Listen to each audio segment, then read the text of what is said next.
하나님 말씀 그리고 하나님의 은혜를 나누겠습니다. 예수님께서 2000년 전에 이 세상에 오실 때에 아주 크게 탄성을 지르는 소리가 있었습니다. 그런 사람이 있었는데 그 사람이 누군지 아십니까?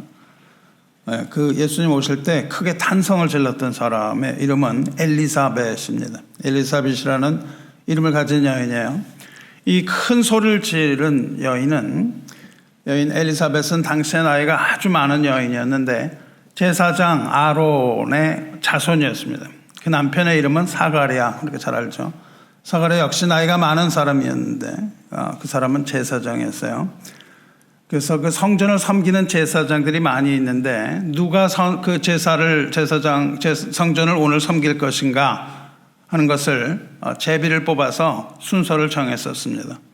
근데 사가랴가 그 제사장으로서 성전을 섬기는 역할을 하는 그 순번으로 뽑혔어요. 그래서 성전에 들어가서 이제 분향을 합니다.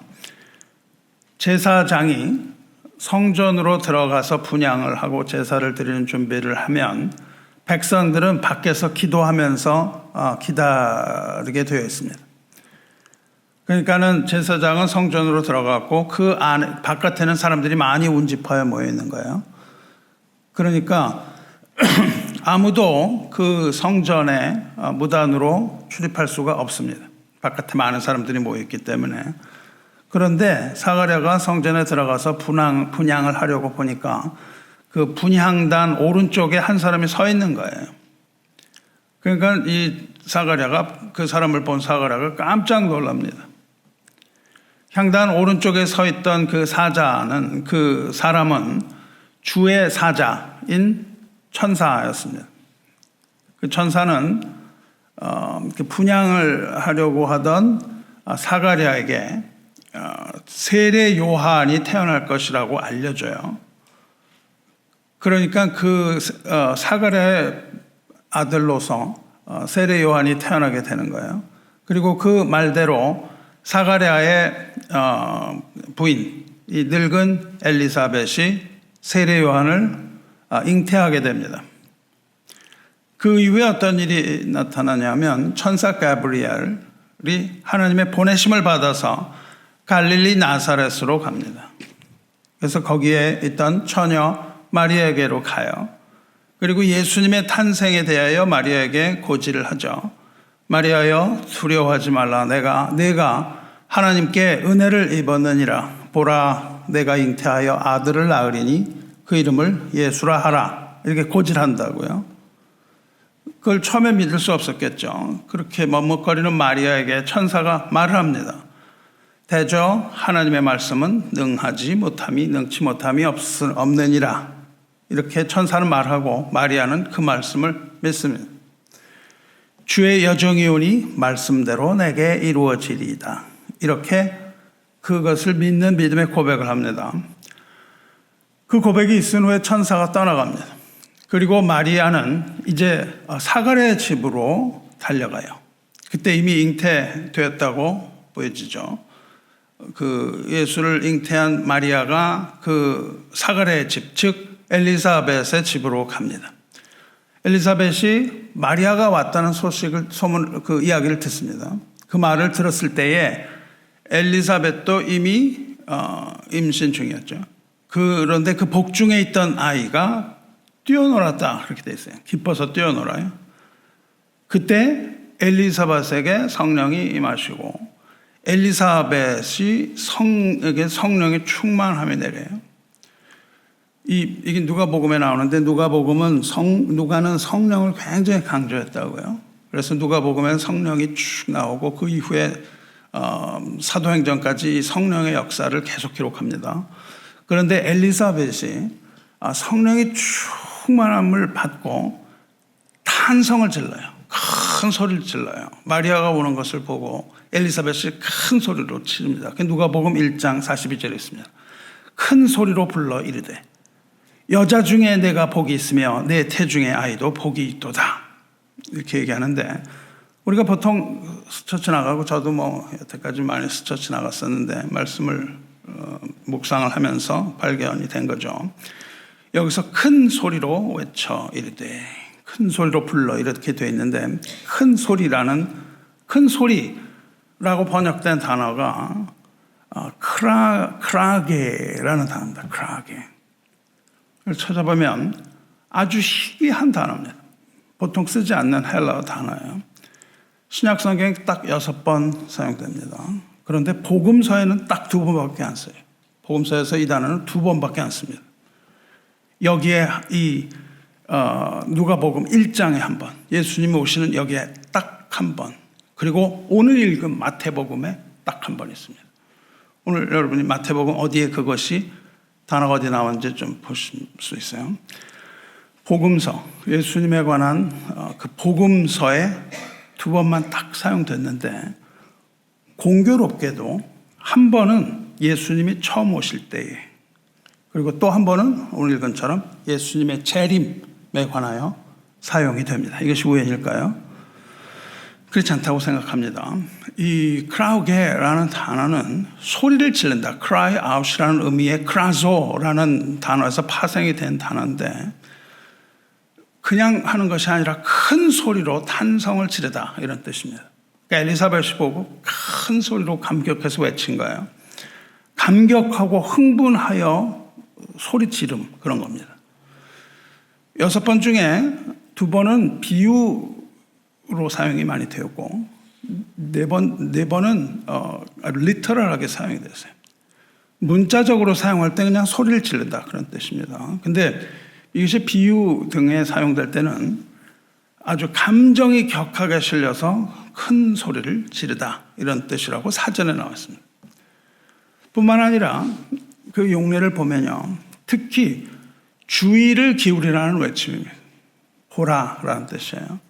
예를 들면 대통령이 부대를 사열하는 열병식에서 대통령이 훈시하기 위하여 강단에 딱 서면 지휘관이 부대 차렷, 그렇게 얘기를 합니다. 부대 차렷 그러면은 대통령이 조금 있다가 부대 열중쇼, 그렇게 하죠. 그런데 영어로는 뭐예요? tension. 이 해병대 tension 그러는 건 잘 우리 알아듣기도 힘들 정도로 합니다. tension. 주의를 기울여라. 뭐냐면 중요한 사람의 등장을 알릴 때 사용하는 단어, 이렇게 써 있습니다. 그러니까 예수님이 이 땅에 나타나실 때 엘리사벳이 큰 소리를 질렀다, 보라라는 뜻이고요. 오늘 읽은 여기에서 큰 소리가 다시 나는 거예요. 그러니까 성령이 충만해서 그 아이가 뱃속에서 뛰놀 때 예수께서 이 땅에 오신 메시아가 왔다는 것을 깨달은 엘리사벳이 크라우게, 이렇게로 표현되는 큰 소리를 질렀다는 말이에요. 여자 중에 내게 복이 있으며 내 태중의 아이도 복이 있도다, 이렇게 큰 소리를 질렀다, 그 말이에요. 보라, 내 문안하는 소리가 내 귀에 들릴 때에 아이가 내 복중에서 기쁨으로 뛰어놀았도다. 주께서 하신 말씀이 반드시 이루어지리라고 믿은 그 여자에게 복이 있도다, 이렇게 얘기하는 거예요. 왜냐하면 조금 아까 주의 여정이 오니 말씀대로 내게 이루어지리이다, 이렇게 딱 믿음의 고백을 한 여인에게 복이 있다, 이렇게 환희의 탄성을 내지는 겁니다. 다시 말하면 엘리사벳이 찬가를 부른 거예요. 엘리사벳의 찬가라고도 부릅니다. 이렇게 성령 충만한 사람에게는 엘리사벳을 부르짖는 소리가 들립니다. 우리가 성령이 충만하면 엘리사벳의 목소리가 들리는 거예요. 엘리사벳이 하는 말이 들립니다. 그런데 그 당시에 엘리사벳이 그 소리를 질렀는데 사람들은 그것을 알아들었을까요? 알지 못했습니다. 요한복음에서 그것을 얘기하죠. 참 빛, 곧 세상에 와서 사람에게 비치는 빛이 있었나니 그가 세상에 계셨으며 세상은 그로 말미암아 지은 바 되었을 때 세상이 그를 알지 못하였고 자기 땅에 옮매 자기 백성이 영접하지 아니하였으나, 이렇게 되어 있습니다. 그러니까 엘리사벳은 그 큰 소리를 질렀겠지만 그 소리는 사람들한테 들리지 않았다는 거예요. 그때 세상은 어둠 가운데 있었어요. 그 어둠 가운데 빛이 비쳤는데 그 빛을 본 사람이 거의 없었다는 뜻입니다. 결국 주님을 알아보지 못하고 영광의 주를 십자가에 못 박아버리고 말죠. 이 사람들은 예수님을 영접할 준비가 되어 있지 않았고 그 어둠 속에서 잠을 자고 있었기 때문에 빛이 왔어도 그 빛을 보지 못했다는 뜻입니다. 그렇게 주님께서 오시고 이 땅에 오시고 십자가에서 죽으시고 부활하시고 승천하셨는데 승천하신 주님께서는 내가 다시 오겠다 이렇게 약속을 하셨습니다. 그러면 주님께서 다시 오실 때가 언제냐 그 말이죠. 주님께서 다시 오시는데 그때에는 모든 사람들이 주님 오신 것을 알아볼 수가 있을까요? 그런지 아닌지 우리가 오늘 말씀을 돌아보려고 하는 거예요. 우리도 주님이 오시는 것을 알아보지 못한다면 우리처럼 불쌍한 사람은 없습니다. 사도 바울이 이렇게 얘기합니다. 만일 그리스도 안에서 우리가 바라는 것이 다만 이 세상의 삶뿐이면 모든 사람 가운데 우리가 더욱 불쌍한 자라. 그렇게 얘기를 합니다. 이 세상에 뿌리를 받고 우리가 천국에 대한 소망이 없이 살아간다면 우리야말로 지금 시간 낭비하고 있는 것이고 소망 없는 불쌍한 자가 아니겠어요? 어리석은 자가 되는 겁니다. 하지만 하나님 나라의 소망을 둔 자가 주님의 다시 오심에 예민하게 반응하고 산다면 그렇게 예민하게 반응하면서 이 땅에 소망을 두지 않고 하나님 나라의 소망을 두고 살아간다면 그렇게 불쌍한 일은 없다는 겁니다. 그러면 어떻게 우리가 이 땅에 살아가면서 또 천국의 소망을 굳건하게 세울 수가 있겠습니까? 교회를 재정의하면 주님의 다시 오심을 기다리는 공동체입니다. 기다림의 공동체. 늘 하루하루 살아가지만 예수님께서 이 땅에 다시 오시는 그날을 기다리고 하루하루 한 시간 매 시각마다 주님의 오심에 촉각을 세우고 살아가는 그런 공동체라 그 말입니다. 우리 교회가 주님의 재림을 기다리는 이 그리스도의 순결한 신부로서 다시 한번 주님 오심을 준비하는 교회가 되기를 주님의 이름으로 축원합니다. 오늘 주님께서 말씀하시는 이 비유는 우리가 여러 번 들어보았을 수도 있는 아주 잘 알려진 천국 비유입니다. 열 처녀의 비유라는 그런 제목도 별명이 붙어 있습니다. 그런데 이 비유는 성경학자들 가운데서 논란이 많은 비유예요. 여러분이 이걸 읽으시면 예수님은 뭐라고 그러시냐면은 천국은 무엇과 같다 이런 표현을 쓰십니다. 많이 들어본 것 같은데 그렇지 않아요. 천국은 무엇과 같다는 건 딱 이거 하나뿐입니다. 유대 문헌에서는 이런 유형을 님샬이라고 부릅니다. 만샬이라는 거의 한 부분으로서 님샬이라고 부르는데 유대 문헌에는 이런 것들이 많이 보여요. 근데 신약 성경에서는 이 포맷을 딱 만족하는 건 이 비유 하나밖에 없습니다. 우리말로는 이거를 대조법이라고도 뭐 그러는 것 같아요. 근데 그러니까 어떤 거냐면 두 개를 비교하는 거예요. 10처녀 중 미련한 5처녀는 이러이러한 것이고 나머지 슬기 있는 5처녀는 이러이러한 것이다. 이렇게 10처녀를 둘로 나눠서 비유한단 말이죠. 근데 문제는 비유만 딱 있고 거기에 대한 해석이 없는 거예요. 이렇고 이렇다 얘기를 해놓고 갑자기 13절로 넘어가서 결론을 내고 맞춰요. 13절은 이러한데 그러므로 이렇게 하라. 이렇게 적용을 하고 끝난단 말이죠. 여기 나오는 5처녀는 어리석은 미련한 처녀인데 그들이 한 일은 이러이러한 것이다. 그리고 나머지 5처녀들은 슬기로운 처녀들인데 그들은 이러이러한 것을 한다. 그러므로 13절 그런즉 깨어있으라 너희는 그날과 그때를 알지 못하니라. 성도여러분 어떠세요? 이 비유는 이해하기가 좀 힘들긴 하지만 의도는 아주 간단합니다. 의도는 간단하고 알아듣기가 쉽지 않아요. 결론은 13절에 바로 나옵니다. 그렇죠? 그 앞에서 무슨 말씀을 하시지만 결론은 간단해요. 깨어있으라 이 말입니다. 왜? 깨어있으라. 왜냐하면 주님 오실 날과 때를 너희가 알지 못함으로 깨어있으라 이거죠. 그런데 반대로 이 비유를 충분히 이해하기는 참 어려워요. 왜냐하면 그 위에 어떤 내용이 나오질 않기 때문입니다.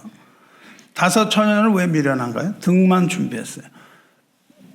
나머지 5 처녀는 슬기로운 처녀인데 왜 그러냐면 등뿐만 아니라 기름을 준비했기 때문이다. 이렇게만 딱 나오거든요.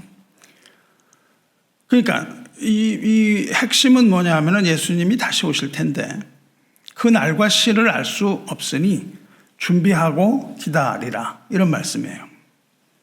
근데 모두가 다 비유이기 때문에 구체적으로 뭘 준비해야 되는가 하는 것들을 알기가 어려워요. 그렇죠? 그래서 이 비유를 들을 때 우리는 이것을 깨닫는 사람도 있을 뿐만 아니라 이것을 깨닫지 못하는 사람도 굉장히 많다는 뜻입니다.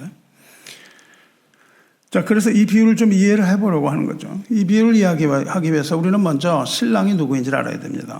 신랑은 이견이 없습니다. 학자들 사이에도 이견이 없이 신랑은 누구냐면 다시 오실 그리스도 예수입니다.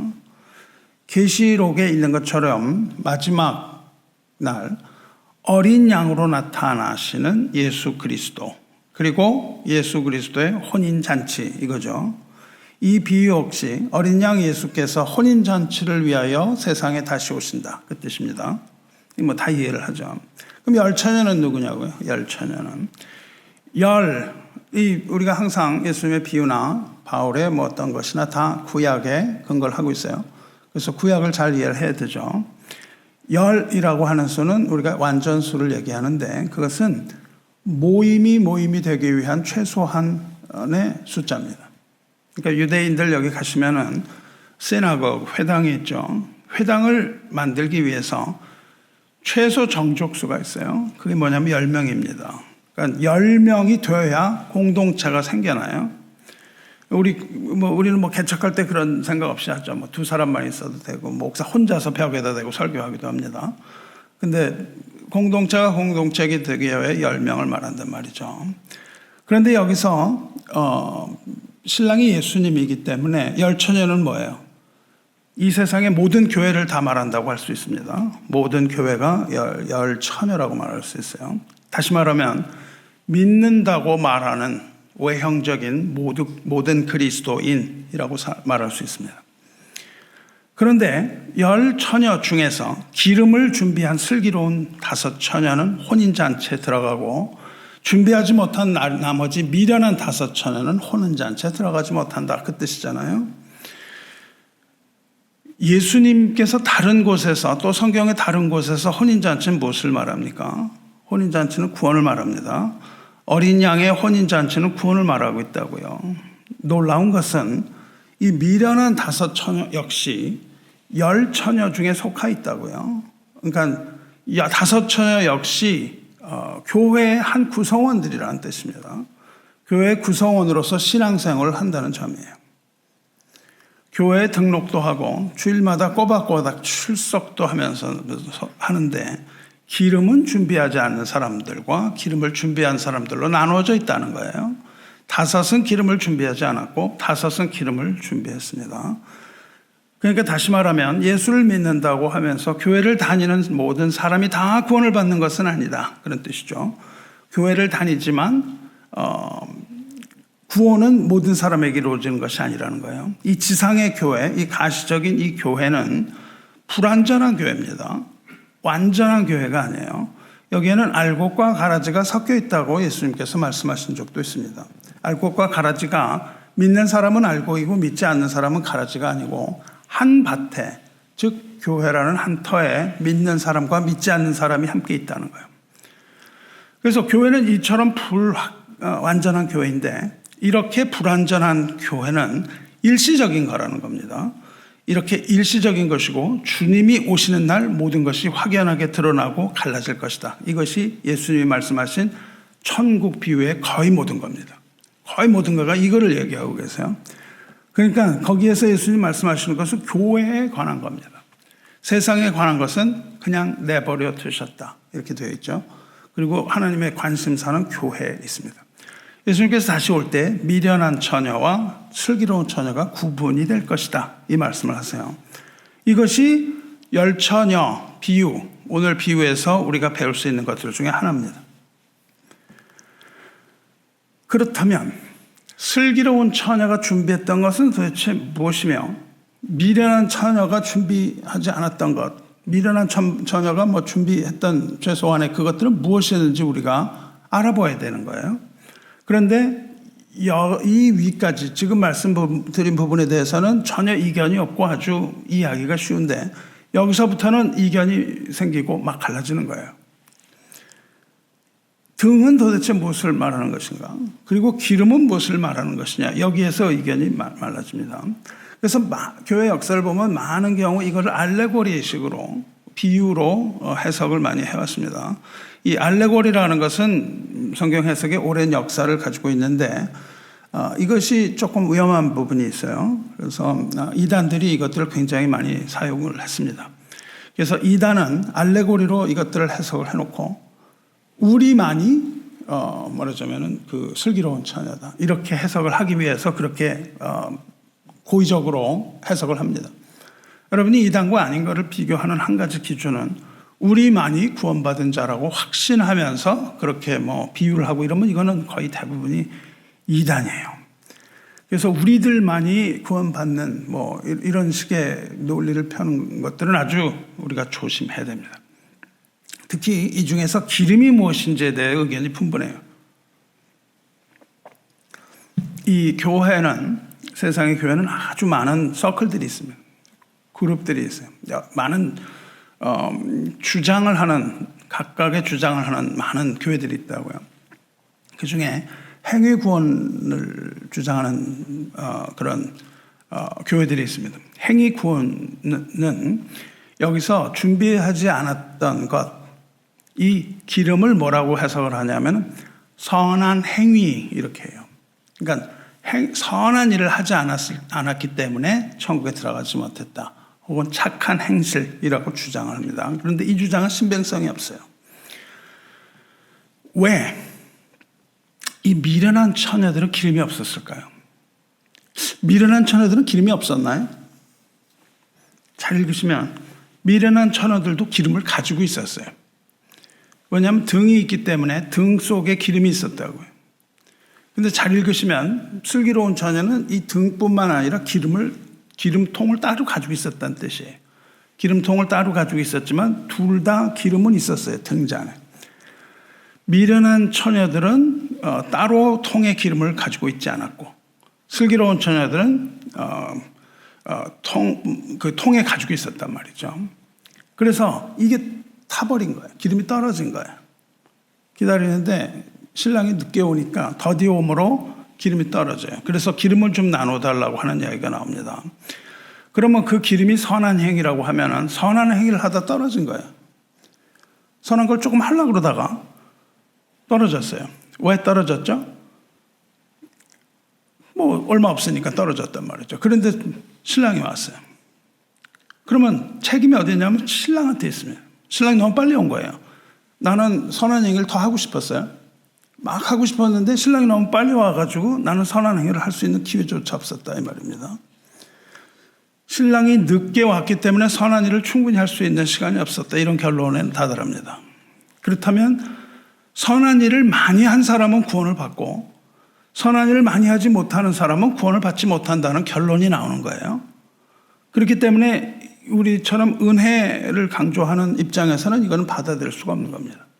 우리의 구원이 선한 행위를 조금 한 사람은 구원받지 못하고 선한 행위를 많이 한 사람은 구원을 받느냐, 이렇게 얘기하면 이건 이해가 안 되는 것이죠. 또 다른 예로는 신사도 운동이라는 게 있습니다. 신사도 운동이라는 것 중에 뭐가 있냐면 아이헙이라는 게 있습니다. 아이헙은 하루 24시간 기도해야 된다는 거예요. 7일 24시간 기도. 너무 멋있죠. 국제 기도의 집이라고 부릅니다. Internal House of Prayers. 이거를 설립한 사람이 누구냐? 마이클 비클이라는 사람인데, 이 사람은 이 기름을 뭐로 하냐면 anointing, 기름 부음으로 해석을 합니다. 그래서 anointing, 기름 부음을 받은 사람만이 구원을 받는다, 이렇게 주장을 해요. 기름 부음을 받지 않는 자. 그럼 기름은 누가 붓냐 하면은, 기름을 부는 것은, 부음을 주는 사람은 누구냐 하면 성령이라고 얘기를 하면서, 그렇게 선택된 자기들, 즉 신사도라는 사람들이 기름 붓는다, 이렇게 얘기를 합니다. 기름을 부으면서 그 신사도에 속해야만 구원을 얻는 걸로 이야기를 해가는 거예요. 마이클 비클은 현재 협을 그만두고 성추행 혐의로 기소된 자입니다. 이렇게 복음을 왜곡시키고 이야기를 하는 것이죠. 그러니까 기름 부음은 굉장히 맞는 것처럼 들리지만 우리가 이런 것들을 조심해야 되는 거죠. 이단 중에 한국에 신천지라는 게 있죠. 신천지는 등과 기름은 그 신천지에서 계시되는 복음이다 그렇게 말합니다. 그런데 이것도 맞지 않아요? 왜냐하면 그것을 복음이라고 얘기하면 그 책임 역시 신랑에게 있습니다. 신랑이 늦게 왔기 때문에 복음을 들을 사람이 없다는 거예요. 복음을 듣지 못한 겁니다. 그러니까 빨리 신천지에 와서 그 복음을 들어야만 구원 얻는다 이렇게 말해요. 그런데 그건 맞지 않죠. 왜냐하면 예수님께서는 복음이 땅끝까지 전파된 후에야 마지막에 온다고 말씀을 하셨거든요. 그러니까 그 복음은 신천지가 말하는 복음이 아니죠. 그들이 말하는 복음이 아닙니다. 이 신천지는 너무 뻔히 들여다 보이는 그런 알레고리 해석을 해요. 아주 복음을 왜곡해서 성도를 미혹합니다. 여기 재밌는 거는 이제 그 미련한 처녀들이 슬기로운 처녀들한테 기름을 나눠달라고 그렇게 얘기하잖아요. 그러니까 그 슬기로운 처녀들이 뭐라 그러냐면은 우리는 나눠줄 수 없어. 그러면서 차라리 기름 파는 자에게 가서 사라. 그렇게 얘기합니다. 근데 그 신천지 교주 이만희는 뭐냐면 그 기름 파는 자가 이만희다 이렇게 얘기를 하는 거예요. 그러니까 기름이 없으면 이만희한테 가서 기름을 사와라 이렇게 얘기를 해요. 근데 전에는 그랬는데 지금 안 그래요. 왜냐하면 성경을 읽어보니까 기름 파는 자가 하나가 아니고 기름 파는 자들 복수로 나오거든요. 근데 교주가 한 이단에 교주가 둘이 나오면 어떻게 돼요? 여러 사람이 나오면 안 되는 거 아니에요? 그러니까 이제는 그 이만이라고 얘기를 안 하고 그거는 뭐냐면 신천지 교리를 가르치는 교사들이다 그렇게 말을 바꿨습니다. 이런 식의 알레고리 위주 해석은 아주 위험해요. 그럼 우리는 어떻게 해석해야 될까요? 우리가 비유를 해석할 때요. 비유만을 딱 보고 해석을 하는 건 굉장히 위험합니다. 그 전후 문맥을 보는 것도 위험해요. 우리가 비유를 해석하는 것은 굉장히 조심스럽게 해석을 해야 돼요. 그런데 어떻게 해석해야 되냐면 정경적으로 해석해야 됩니다. 성경 전체가 무엇을 말하고 있는가를 알아야 돼요. 그리고 그 비유는 거기에 어떻게 맞추어져 들어가는가 이거를 여러분이 보셔야 됩니다. 그래야만 조심스럽지만 우리가 이 비유를 알 수 있는 거예요. 이렇게 우리는 성경 해석적인 방법, 정경적인 방법, 즉 성경 전체가 말하고 있는 것, 그리고 교회론의 틀에 근거해서 우리가 이것을 해석해야 된다고 생각을 해요. 그 중에 해석 방법은 이겁니다. 오늘 읽은 레위기 24장과 연결이 있습니다. 24장은 성전에 관한 규례예요. 이것은 레위기 24장은요. 출애굽을 할 때에 모세에게 주신 규례입니다. 성전에 켜두는 등불에 관한 이야기입니다. 여기서 등불이라고 번역이 되어 있죠. 등잔불이라고 번역이 되어 있는데 그것을 어떻게 만들어야 되는지도 자세하게 설명해 나와요. 그리고 그것을 어디에 두어야 하는가도 자세히 설명해 나옵니다. 여러분이 성전을 보시면 지성소라는 부분과 성소라는 부분이 나와요. 지성소라는 부분에는 하나님의 언약궤가 있습니다. 그리고 그 앞에 성소가 있어요. 근데 이 등불은 어디에 놓냐면 성소라는 부분에 놔요. 성소. 지성소에 들어가지 않고 성소에 비치합니다. 그래서 이 성소는 어둠이 있으면 안 돼요. 그래서 해가 딱 지면은 이 등불을 켜요. 그리고 해가 돋으면 이 등불은 끌 수 있습니다. 그 속에 지성소는 완전한 흑암입니다. 하나님은 흑암 가운데 계시는 분이시거든요. 우리에게 보이진 않으시는데 그것을 우리는 하나님의 자비라고 합니다. 하나님이 우리가 하나님을 보면 우리는 죽게 되기 때문에 하나님은 흑암 속에 나타나십니다. 출애굽기를 봐도 하나님이 흑암 속에서 나타나셨다 이렇게 기록이 되어 있습니다. 거기에는 대제사장이 1년에 딱 한 번 그 속죄소에 들어가서 우리의 죄 사함을 위한 제사를 드릴 수가 있습니다. 이것은 성소에 들어있어요. 등불은 성소에 있는데 그 모양이 아주 자세하게 기록되어 있습니다. 금으로 만들었는데 뭘 깎아 만들면 안 되고 그것을 쳐서 만들어야 되고 뭐 이런 것들이 기록이 잘 돼 있어요. 근데 그 모양은 뭐냐면 7개의 가지가 있는 등대입니다. 우리처럼 뭐 촛대 이런 게 아니고요. 그것을 메노라라고도 부르죠. 나중에는 뭐 모양이 좀 변형이 되긴 했지만은. 그런데 이 등불을 절대로 꺼뜨려서는 안 되는 거예요. 이 등불을 여호와의 등불이라고도 부릅니다. 사무엘서를 보면 하나님의 등불, 여호와의 등불은 아직 꺼지지 아니하였으며 이런 말이 나오는데 이것은 무슨 말이냐면 아직 해가 뜨지 않았다 그런 말입니다. 등불이 아직 꺼지지 않았다는 것은 아직 어두울 때예요. 그런데 이 등불을 꺼뜨리지 않기 위해서 협업이 필요해요. 어떻게 필요하냐면 이 등불을 밤새도록 켜두기 위해서 백성들은 기름을 가져와야 되는 거예요. 백성이 기름을 가져옵니다. 어떤 기름을 가져오냐면 감람, 올리브를 찧어낸 순결한 기름을 가져와야 된다 그렇게 되어 있습니다. 순결하다는 말은 순수하다는 말도 되지만 빛난다는 뜻도 있습니다. 그러니까 이 순결하다는 말은 다른 이물질이 섞이지 않은 순수하고 정결한 기름을 말해요. 그러니까 이 백성들은 아주 순수한 기름을 가지고 와야 돼요. 감람을 찌어낸 기름 뭐라고 불러요? 올리브 오일이라고 부릅니다. 우리가 먹을 수 있는 그 올리브 오일, 뭐 이태리 식당이나 그리스 식당을 가면은 먹는 올리브 오일. 이게 감람을 찌어낸 기름이에요. 근데 우리가 찌어낸 기름, 우리가 먹는 이 기름, 맛있는 기름은 순결한 기름이 아닙니다.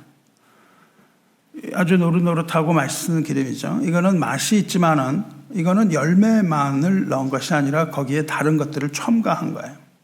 그러니까 다른 것들을 첨가해서 맛을 낸 기름입니다. 순결한 기름은 뭐냐면 처음 익은, 처음 열린 올리브 오일을 따서 만든 거예요. 그리고 다른 것을 첨가하지 않은 겁니다. 첫 열매를 따서 잘 씻은 후에 다른 것을 첨가하지 않고 그것만으로 순결한 기름을 만들어요. 이렇게 만든 순결한 기름은 탈 때 그름이 나지 않는 겁니다.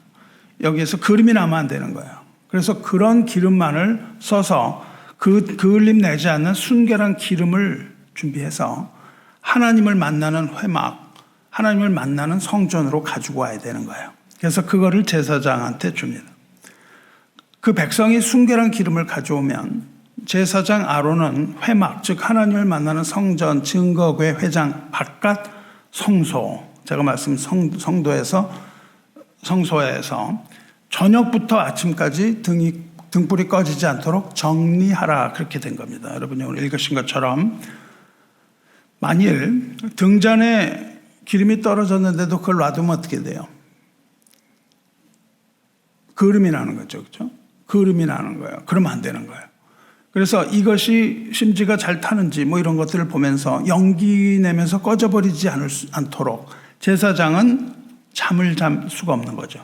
잠을 자지 않고 등불의 상태가 어떤 건지 계속 보고 만일 기름이 부족하다면 채워주고 밤새도록 그 등잔불을 정리해야만 하는 겁니다. 그래서 레위기 24장 3절 4절에는 이는 너희 대대로 지킬 영원한 규례라. 그는 여호와 앞에서 순결한 등잔대 위에 등잔들을 항상 정리할지니라. 이것이 성전에 등불을 켜두는 하나님의 규례입니다. 그러면 구약에 있어서 등불은 무엇을 상징할까요? 등불이 무엇을 상징하는지에 대해서는 이견이 거의 없습니다. 등불은 이견이 거의 없어요. 잠언 6장 23절 보시면 대저 명령은 등불이요 법은 빛이요 훈계의 책망은 곧 생명의 길이라. 등불은 명령, 즉 하나님의 율법을 말합니다. 그리고 거기서 등불에서 나오는 빛이 법이다 그렇게 말합니다. 그러니까 등불이 있고 등불에서 빛이 나오는 거예요. 근데 등불은 명령이라 그랬습니다. 사무엘하 22장 29절을 보면 여호와여 주는 나의 등불이시니 여호와께서 나의 어둠을 밝히시리라. 여기서는 등불을 뭐라고 얘기해요? 하나님이 등불이라고 얘기합니다. 하나님 자신이 등불이에요. 그리고 등불에서 나오는 빛은 또 뭐예요? 등불에서 나오는 빛도 하나님이다 그렇게 얘기를 합니다. 등불도 하나님이고 등불에서 나오는 빛 역시 하나님이에요. 여기서 계시록 21장에서 잘 정리가 되어 있습니다.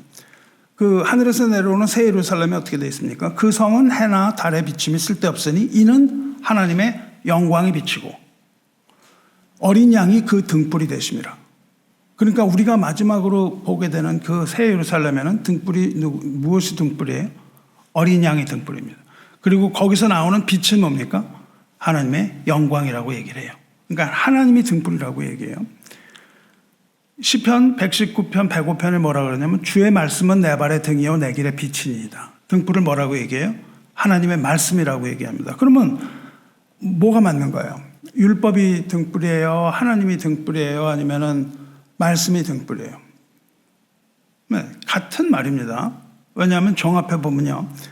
등불은 하나님의 말씀이기도 하고 기록된 말씀, 율법이기도 하고 혹은 어린 양이신 예수 그리스도를 말해요. 그것을 사도 요한이 정확하게 정리를 합니다. 사도 요한이 어떻게 정리하죠? 요한복음 1장에 태초에 말씀이 계시니라 이 말씀이 하나님과 계셨으니 이 말씀은 곧 하나님이라 이렇게 말한다고요. 말씀이 하나님이라고 얘기를 해요. 그러니까 여기서 말하는 등불에서 말하는 말씀과 하나님은 동격입니다.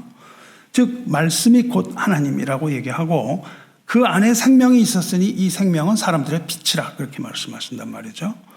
등불에서 빛이 나와서 비추는 것처럼 말씀이 곧 하나님이라면 거기에서 빛이 나오는데 그것이 바로 생명의 빛이다 그렇게 말합니다.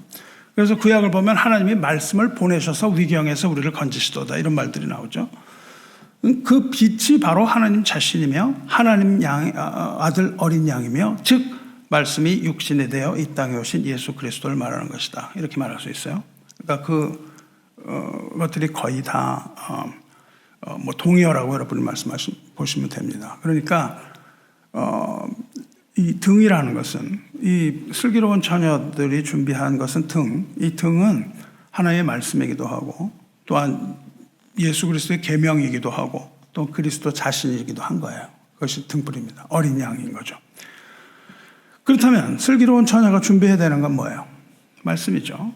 말씀이 육신이 되어 이 땅에 오신 하나님의 어린 양, 세상 죄를 짊어지고 가는 하나님의 어린 양, 예수 그리스도께서 선포하고 기록하신 말씀, 즉 그리스도의 말씀이라고 말할 수 있습니다. 우리가 준비해야 될 것은 중에 하나는 말씀이에요. 이 마지막 때를 살아가는 사람에게 가장 중요한 것은 하나님의 말씀입니다. 뿐만 아니라 예수 그리스도 자신이에요.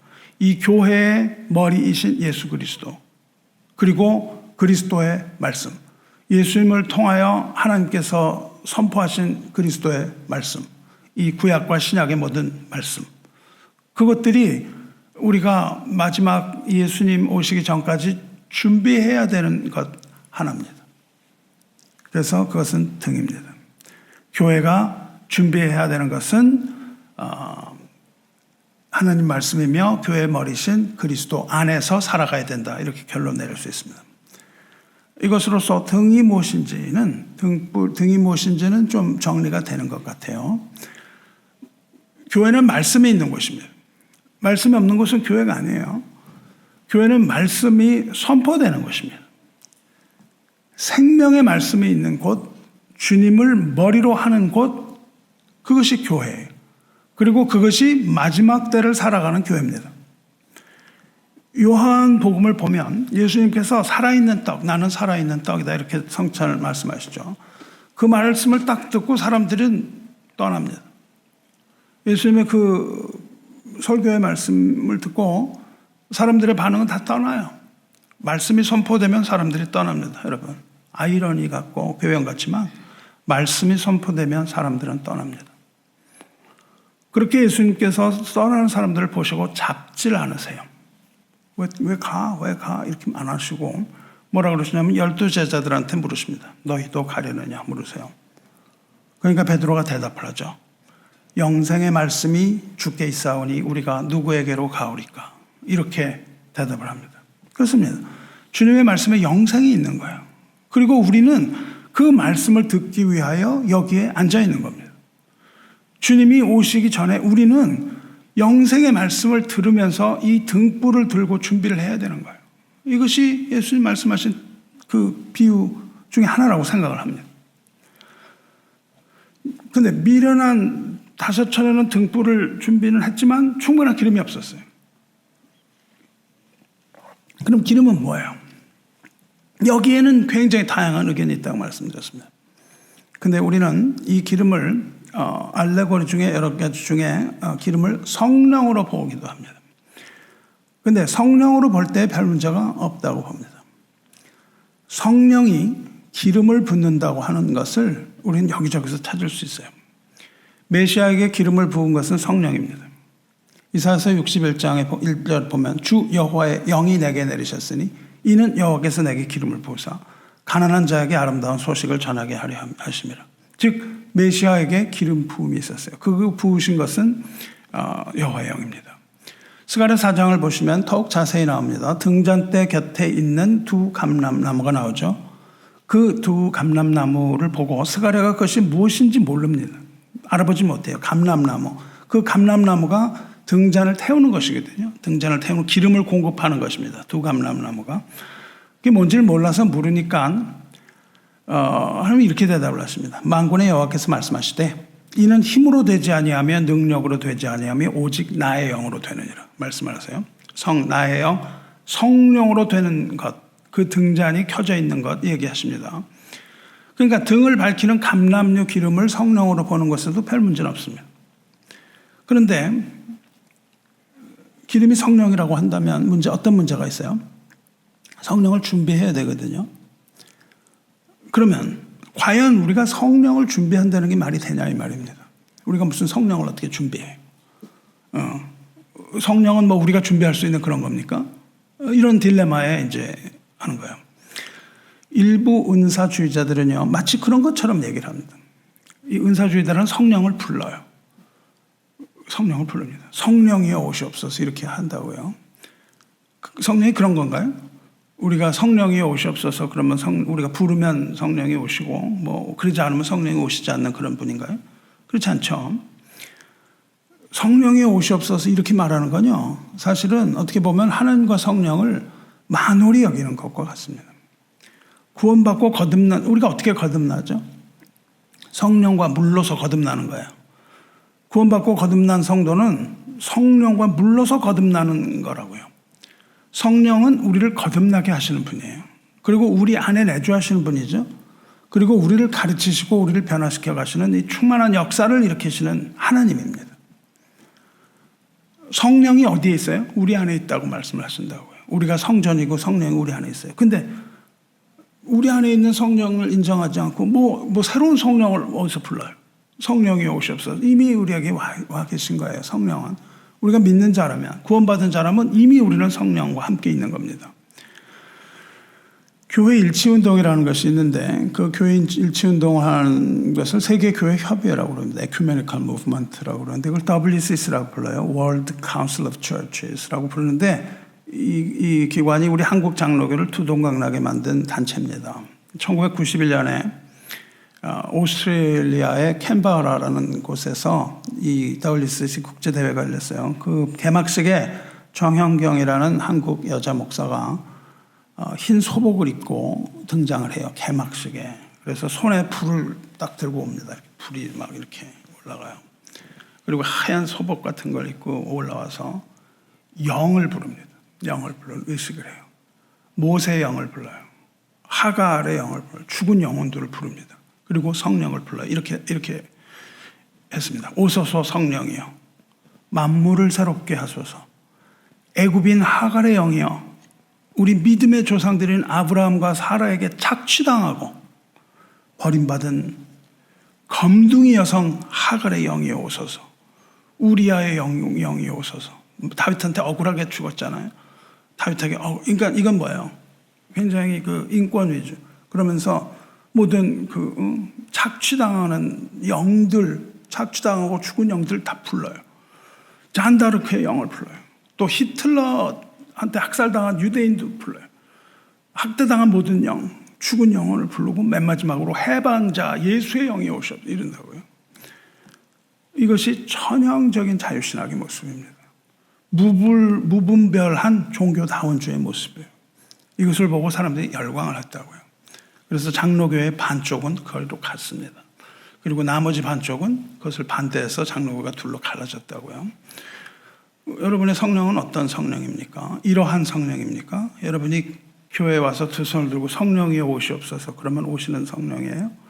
죽은 영이여 오시옵소서. 이 학대받고 착취당한 이 억울한 영들 다 오세요. 예수께서 자유롭게 해주십니다. 이런 겁니까? 아닌 거죠. 우리가 아는 성령은 그런 성령이 아닙니다. 성령은요, 우리 믿음의 기초를 이루어 주시는 분이시고 하나님과 영적으로 만나게 해주시는 분이시고 생명의 영이시고 우리 안에 내재하시는 하나님으로서 우리가 갈 바를 알지 못할 때 탄식으로 우리를 위해 기도하시고 우리를 인도하시는 하나님의 영이에요. 그래서 누가복음은 이 누가복음을 시작할 때 성령으로 복음서를 시작하고 사도행전으로 이루어지는 그 성령의 역사를 다시 기록함으로써 성령이 우리에게 하시는 일이 어떤 건가를 자세하게 보여줍니다. 여러분이 우리 누가복음 계속 공부해 가고 있지만 이 누가복음과 사도행전을 쭉 다 우리가 이해한다면 성경이 말하는 성령은 과연 무엇인가 이것을 우리가 좀 잘 알 수 있습니다. 사도 바울은 이 성령을 어디에서 얘기를 하냐면 8장에서 그냥 8장에서 얘기를 해요. 근데 그 7장에서는 뭐냐면 성령 없는 인간 본성으로 살아가려는 것 그것을 못하고 괴로워하던 중에 생명의 성령의 법이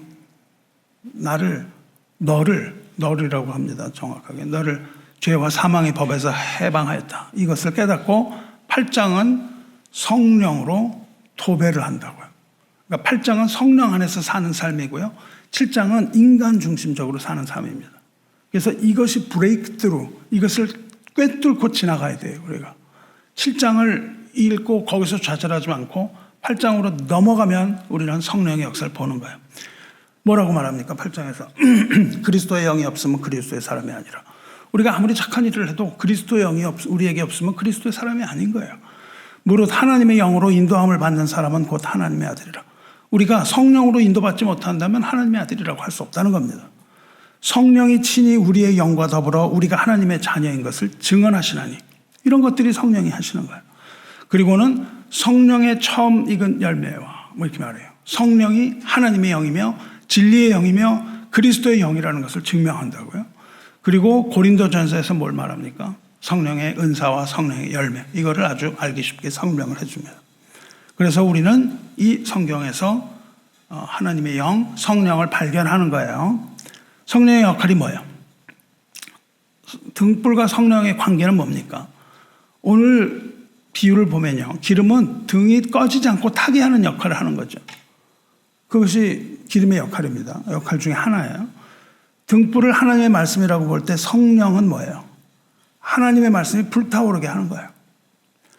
이것을 뭐라고 그러냐면 성령의 조명이라고 불러요. illumination. 조명이라는 말은 뭘 빛으로 비추거나 드러내거나 밝힌다는 의미입니다. 성령의 조명이라는 건 다시 무슨 말이냐면 하나님께서 우리 마음에 비추셔서 계시된 하나님의 진리의 말씀을 이해하고 깨닫게 하여 주시는 성령의 역사라는 뜻이에요. 그래서 시편 119편에서 이렇게 말합니다. 내 눈을 열어서 주의 율법에서 놀라운 것을 보게 하소서 이렇게 기록해요. 주의 율법이 말씀이잖아요. 말씀을 볼 때 놀라운 걸 내가 볼 수 있도록 해달라 이렇게 말해요. 내 눈을 열어주셔서 하나님 앞에서 놀라운 거 깨닫게 해달라 이렇게 말합니다. 고린도전서 2장 9절에 이렇게 되어 있습니다. 기록된 바 하나님이 자기를 사랑하는 자들을 위하여 예비하신 모든 것을 눈으로 보지 못하고 귀로 듣지 못하고 사람의 마음으로 생각하지도 못하였다 함과 같으니라. 오직 하나님이 성령으로 이것을 우리에게 보이셨으니 성령은 모든 것 곧 하나님의 깊은 것까지도 통달하시니라. 우리가 말씀을 아무리 읽어도 깨닫지 못하는 거예요. 계속 일독을 하고 1년 성경을 하는데 아무것도 몰라요. 어떻게 해야만 깨닫는다는 겁니까? 성령께서 우리에게 깨닫게 하실 때 깨닫는 거예요. 그때 깨닫는 겁니다. 그래서 그것을 비밀이라고 부른다고요. 그래서 성령께서 깨닫게 하시는 자 하나님의 자녀만이 그것을 깨닫는 거예요. 천사도 그것을 깨닫지 못한다고 했습니다. 저는 사랑하는 성도 여러분, 하나님 말씀 이해가 되세요? 이게 이해가 돼요? 저는 이해가 안 돼요. 처음부터 이해가 안 됐습니다. 이게 도무지 이것은 인간의 이상으로는 이해할 수 없는 거예요.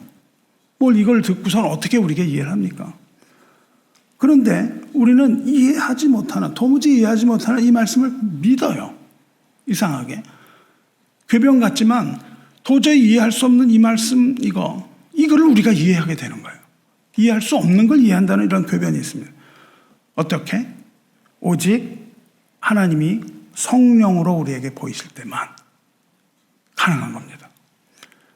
제 아무리 성경을 읽어도 성경에 성령의 조명이 없으면 성령의 역사가 없으면 알지 못하는 거예요. 이 어떤 거냐 하면요. 말씀에 있는데 이거 불을 다 꺼놓고 아주 캄캄한 동굴에 들어가서 이걸 읽으려고 하면 이게 읽어지겠습니까? 분명히 말씀 내 손에 쥐고 있는데 읽을 수가 없는 겁니다.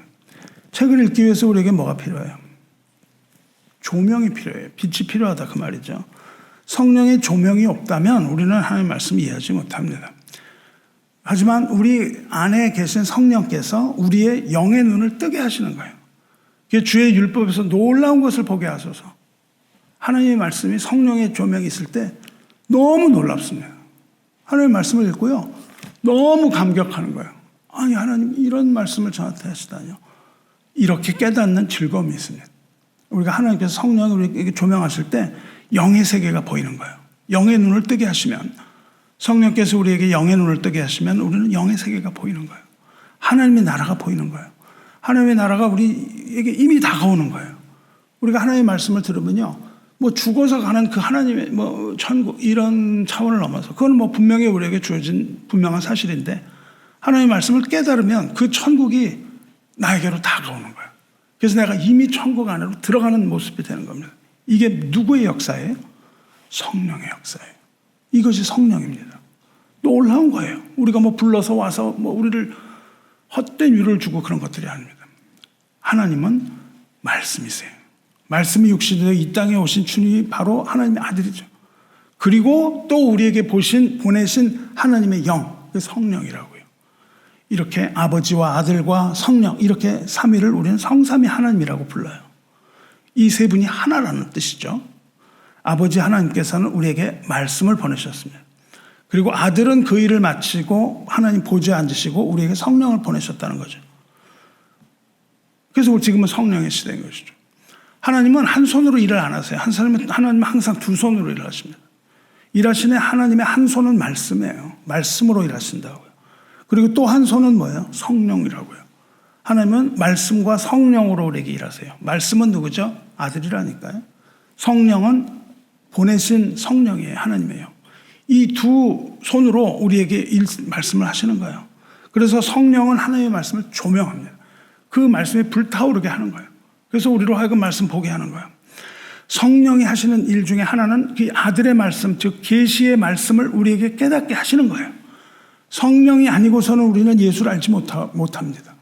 하나님도 알지 못합니다. 오직 성령을 통해서만 우리는 하나님을 알고 그 아들 예수 그리스도를 알 뿐만 아니라 그것을 알므로 예수 그리스도를 믿을 수가 있게 되는 거예요. 우리 믿음은 그러한 놀라운 성령의 역사예요.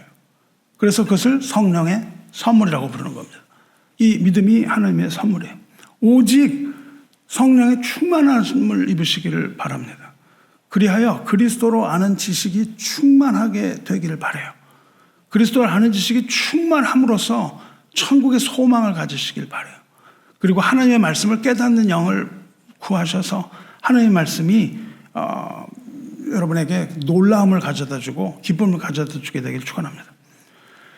그러니까 이런 관점에서 볼 때 기름을 가지지 않았다는 기름을 가지지 않았다는 건 뭐예요? 등불을 밝히지 못했다는 뜻입니다. 기름을 가지지 않았다는 것은 교회에서 기름 가지지 않았다는 건 뭐예요? 거듭나지 못했다 이런 뜻이기도 하죠.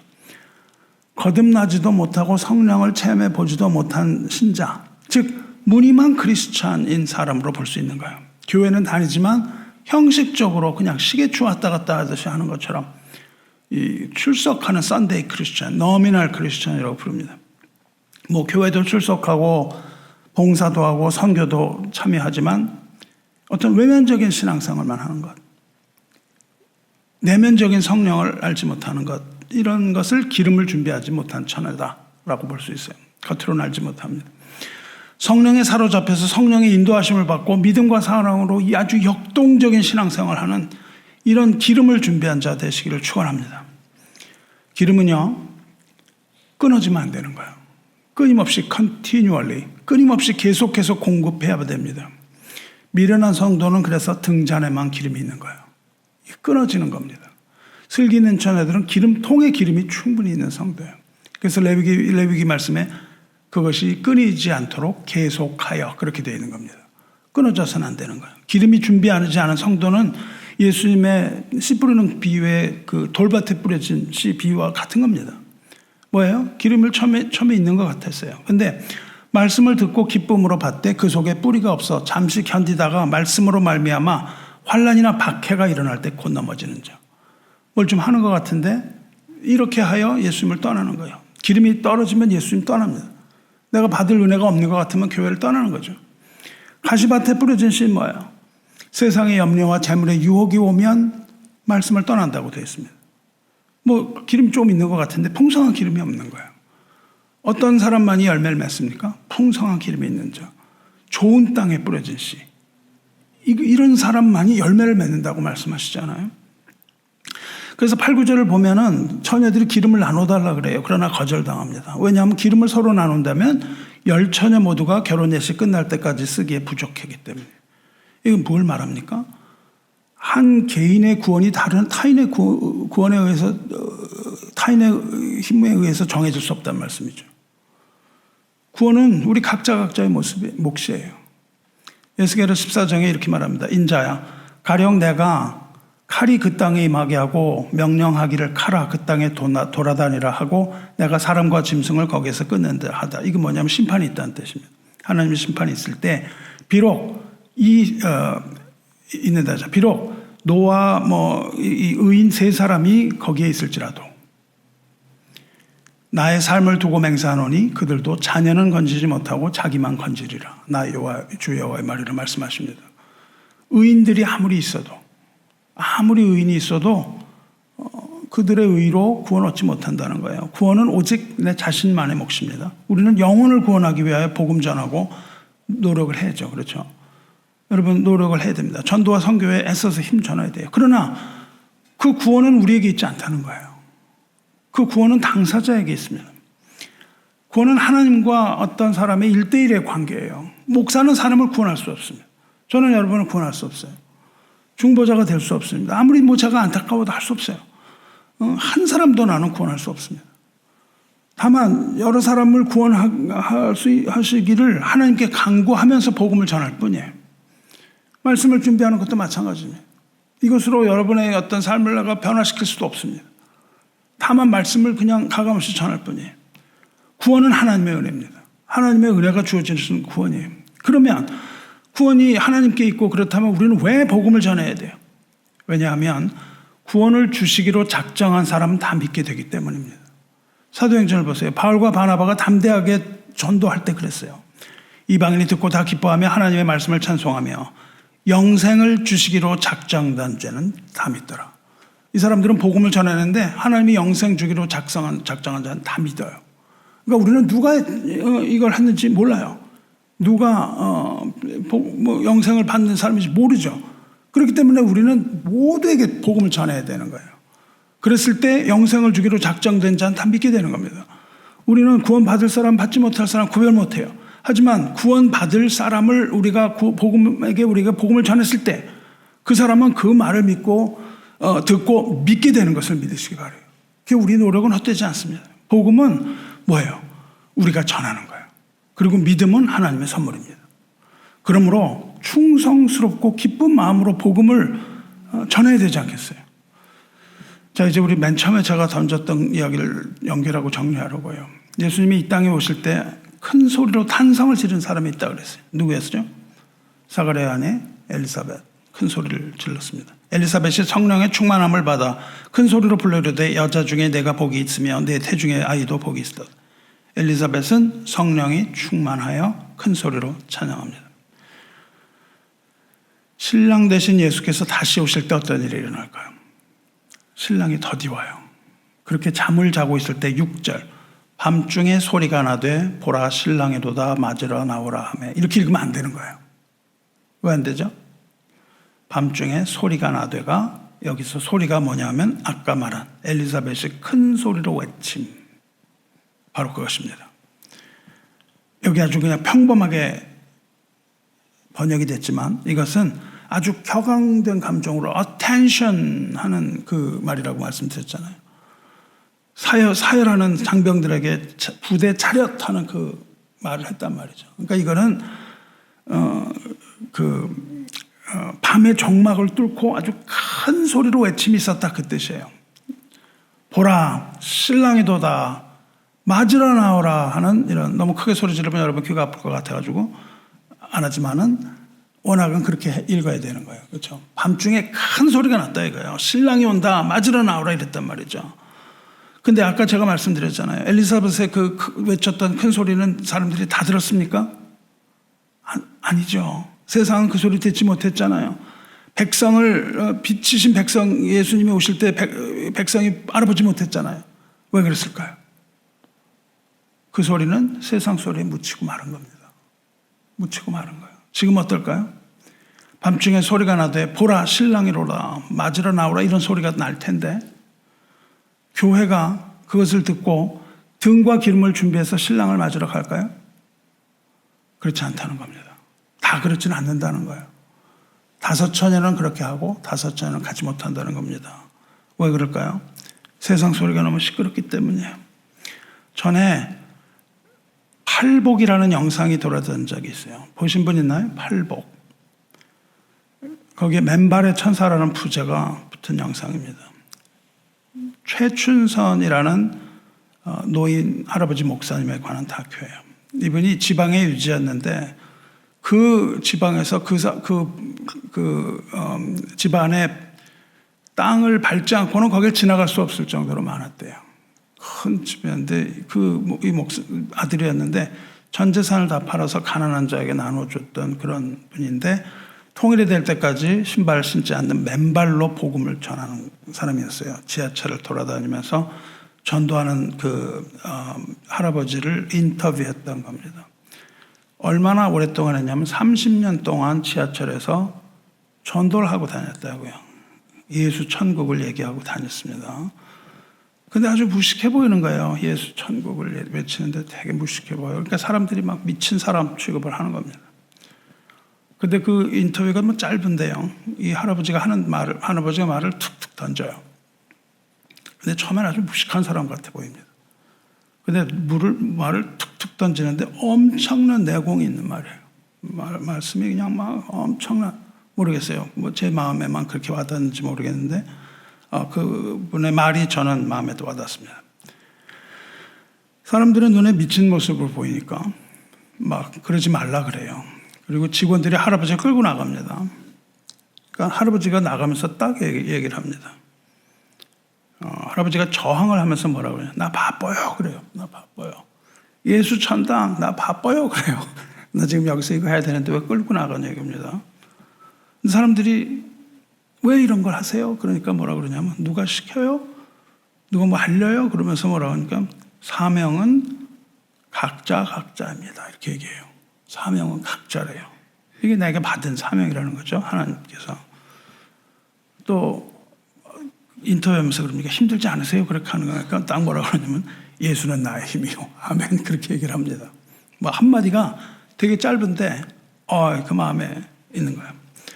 끝날 때 이렇게 얘기를 합니다.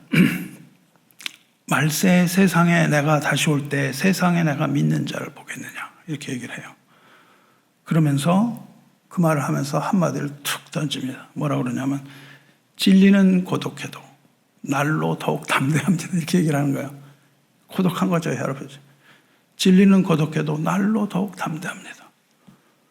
그리고 이제 그 지하철이 막 가는데 거기서 이 할아버지가 외치는데 목소리가 너무 이제 막 힘이 빠진 거예요. 그래가지고 힘이 빠진 상태에서 이렇게 외칩니다. 우리 하나님은 사랑이십니다. 우리 하나님은 인내하십니다. 물에 빠져 죽어가는 사람 건져내 주시는 하나님입니다. 이걸 막 얘기해요. 근데 할아버지가 너무 힘이 빠졌어요. 독백처럼 외칩니다. 우리 하나님은 사랑이십니다. 우리 하나님은 참으십니다. 물에 빠져가는 사람 건지시는 하나님입니다. 이렇게 독백처럼 외치는데 나레이터가 얘기를 합니다. 더 야위고 늙은 모습으로 외치는 할아버지의 말씀은 무관심과 소음 속에서 거의 들리지가 않았습니다.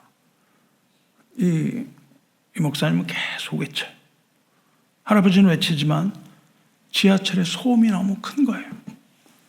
지하철의 큰 소음 때문에 하나님 외침은 들리지가 않습니다. 그리고 마지막 인터뷰에서 할아버지가 말합니다.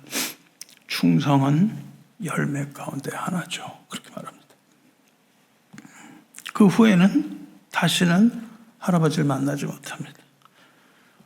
그토록 사모하던 주님 품에 안겼기 때문이다. 그렇게 말해요. 그렇습니다. 할아버지는 바빴어요. 왜냐하면 주님께서 깨어있으라. 너희는 그날과 그때를 알지 못하니라 말씀하셨기 때문입니다. 제가 한국에서 복음을 한 번도 거리에서 전해본 적이 없어요. 여기 하버드 스퀘어에서는 많이 했습니다. 하버드 스퀘어에서는 외국인들 전도를 많이 했는데 우리 교회는 한 명도 오라고 못 그랬어요. 그래서 미국 교회를 추천해주고 페이스북을 그때 시작했었어요. 그들과 소통하기 위해서. 근데 한국에 갔을 때 내가 이걸 꼭 한번 해봐야 되겠다 생각이 들어서 2년 전에 한국에 갔을 때 거리에서 전도제를 들고 전도를 하고 이제 갔어요. 그때 뭘 경험했냐면 홍해가 갈라지는 걸 경험했어요. 사람들이 이렇게 많이 있는데 제가 이걸 들고 얘기를 하면서 가니까 홍해가 갈라지는 거예요. 사람들이 다 비켜서는 거예요. 그래서 홍해의 기적이 여기서 나타나는구나. 이게 전도가 그렇게 어렵습니다. 그런데 이 할아버지는 그렇게 했던 거예요. 그런데 할아버지는 너무 바쁜 거예요. 왜? 주님 오실 그날과 그때를 알지 못하고 곧 주님이 오실 것 같은데 내가 예수 천당을 말하지 않을 수가 있는가 이거죠. 이 할아버지는 천국의 소망을 가진 할아버지였겠죠. 주님께서는 등불이 무엇이고 기름이 무엇이냐? 이거 무슨 신학자 논쟁을 하라고 이 말씀을 주신 게 아닙니다. 신학자들이 기름은 무엇이고 등불은 뭐냐? 이게 무슨 뭐였어요? 이 말씀은 주님 오실 날을 알 수 없으니 늘 준비하고 깨어있으라 이거잖아요. 이 말씀의 핵심은 깨어있는다는 게 뭐예요? 등과 기름을 준비하는 거예요. 말씀과 성령을 준비함으로 깨어있어야 할 텐데 어떻게 우리가 성령을 준비한단 말이에요? 여러분 우리는 깨어있는 게 뭔지를 알아야 돼요. 뭐가 깨어있는 겁니까? 어떻게 하면 여러분이 깨어있을 수 있어요? 골로새 4장 2절을 보면 기도를 계속하고 기도에 감사함으로 깨어있으라. 마태복음 26장 41절에 시험에 들지 않게 깨어 기도하라. 21장 36절 너희는 장차 올 이 모든 일을 피하고 인자 앞에 서도록 항상 기도하며 깨어있으라. 이제 아시겠습니까? 깨어있으라는 말은 뭐예요? 우리가 해야 되는 건 뭡니까? 깨어있으라는 건 기도하라는 말씀입니다. 깨어있으라는 말은 전투적인 용어예요. 전쟁터에서 군인이 적에 대한 경계, watch, 적의 동태를 살피라는 겁니다. 주님이 오시는 것은요, 영적인 전투와도 같아요. 어떻게 기도해야 됩니까? 에베소서에서 바울이 잘 얘기해 주셨습니다. 우리의 씨름은 혈과 육을 상대하는 것이 아니요 통치자들과 권세들과 이 어둠의 세상 주관자들과 하늘에 있는 악의 영들을 상대함이라. 그러므로 하나님의 전신갑주를 취하라. 이는 악한 날에 너희가 대적하고 모든 일을 행한 후에 서기 위함이라 하고 17절에 이렇게 말합니다. 구원의 투구와 성령의 검 하나님의 말씀을 가지라. 그리고 끝나지 않고 모든 기도와 간구를 하되 항상 성령 안에서 기도하고 이를 위하여 깨어 구하기를 항상 힘쓰며 여러 성도를 위하여 구하라. 그렇습니다. 우리가 준비해야 되는 것은 하나님의 말씀, 하나님의 전신갑주 중에도 하나님의 말씀이에요. 그것만으로 부족합니다. 모든 기도와 간구를 하되 항상 성령 안에서 기도하라고 하시는 거예요. 즉 하나님의 말씀, 즉 등불을 준비하되 성령 안에서 기도, 즉 기름을 준비하는 성도가 슬기로운 5처녀입니다. 이것이 바로 주님 오실 날을 예비하며 기다리는 교회가 준비해야 되는 일입니다. 우리는 주님 오실 날과 때를 알지 못해요. 하지만 징조합니다. 뿐만 아니라 주님이 오시는 모습도 다 얘기를 해주셨어요. 우리 교회사에 손양원 목사라는 분이 계세요. 전라도에 있는 그 나병 환자를 돌보는 애양원이라는 곳에서 그 나병 환자들을 섬기다가 6.25가 났어요. 전쟁이 나서 후에 공산군, 인민군의 총에 맞아 사망합니다. 인민군들이 딱 쳐들어오니까 도망가시라고 그렇게 얘기를 했어요. 그래서 도망을 가려고 합니다. 그래가지고 장로들과 함께 배를 띄우고 배에 탔다 그래요. 근데 배를 타고 거기서 배 위에서 예배를 드렸다고 그럽니다. 예배를 드리고 나서 이 목사님이 일어난 거예요. 그러면서 당신들 먼저 가라. 그렇게 얘기를 한 거예요. 그래서 왜 그러세요? 그러니까 나 혼자 살겠다고 나를 의지하고 있는 애양원 가족들을 난 볼 수 없습니다. 이렇게 얘기를 했어요. 이런 분들이 굉장히 많습니다. 우리가 교단이 선교사님, 그 코비드 때 선교사님들 백신 맞춰주려고 우리 교회들이 모여가지고서는 목사님들 비행기표 모금하고 그랬었거든요. 그래서 오신 선교사님들 있지만 이렇게 얘기하면서 오지 못하는 분들 많이 봤습니다. 그 선교 현장에서 그들을 놓고 내가 갈 수 없다. 그래서 못 오는 분 굉장히 많아요. 이렇게 내가 그렇게 할 수 없다고 하면서 아주 유명한 말을 던집니다. 손양원 목사가. 주님의 사랑의 울타리 밖에는 안전한 곳, 피난처가 없습니다. 그렇게 말해요. 그렇습니다. 주님의 울타리 밖에 안전한 곳은 없어요. 그런데 이 손양원 목사의 신앙이 재림신앙입니다. 밤이나 낮이나 늘 주님 오시기만을 기다리는 거예요. 등불을 밝혀놓고 주님 오시길 기다렸다 그래요. 그리고 주님께서 구름을 타고 온다고 말씀하셨기 때문에 저 수평선에 조그만 구름이 뜨면은 머리를 들고 거기를 바라보는 그런 신앙이었다고요. 교회가 흰옷 입고 기름을 준비하고 기다리오니 주님 지금 오시옵소서 이렇게 고백을 하는 거예요. 이미 준비가 됐다는 겁니다. 본인은 준비가 된 거예요. 이러한 신앙 고백을 가사로 담아서 노래를 작곡해 불렀어요. 이렇게 유명한 주님 고대가입니다. 말씀 마치겠습니다. 주안의 사랑하는 성도 여러분, 예수님 또 말씀하셨습니다. 그러므로 깨어있으라. 집주인이 언제 올는지 혹 저물 때일지 밤중일지 닭 울 때일지 새벽일지 너희가 알지 못하니라. 주님은 도적같이 밤에 한밤중에 생각하지도 못할 때 온다고 말씀하셨어요. 가신 모습 그대로 구름 타고 오겠다고 약속하셨습니다. 우리는 그 말씀을 붙들고 사는 겁니다. 그리고 등불과 기름을 준비하는 이 슬기로운 다섯 처녀와 같이 되시기를 주님의 이름으로 축원합니다. 말씀과 성령으로 일하시는 하나님 안에서 여러분에게 은혜와 은총이 더하시기를 주님의 이름으로 축원합니다. 기도하겠습니다. 사랑과 은혜의 하나님 아버지, 오늘 예배를 통해 은혜를 베푸신 하나님께 감사와 존귀를 올립니다. 천국문의 열쇠를 가지신 주님, 어린 양 혼인잔치에 슬기로운 처녀들이 들어간 후 문이 닫힌다고 말씀하셨는데 주님이 닫으시면 열 자가 없고 주님이 여시면 닫을 자가 없는 그런 문인 줄로 압니다. 문이 닫힌 후에 내가 너희를 알지 못하라 무섭게 말씀하셨으니 우리가 두렵습니다. 하지만 우리에게 천국 열쇠를 주셨으니 우리가 그 주님의 천국 열쇠로 주님의 나라의 문을 열고 우리도 들어가고 또 많은 사람 그 문을 통하여 들어가게 하시옵소서. 슬기로운 다섯 처녀들이 등과 기름을 준비한 것처럼 교회가 등과 기름을 준비하고 기다리오니 밤중 소리가 날 때에 주님인 줄 알아보게 하시옵소서. 기름이 없이 등에 불을 붙이면 등까지 타버리는 걸 압니다. 성령 없는 지식을 구하지 않게 하여 주시옵소서.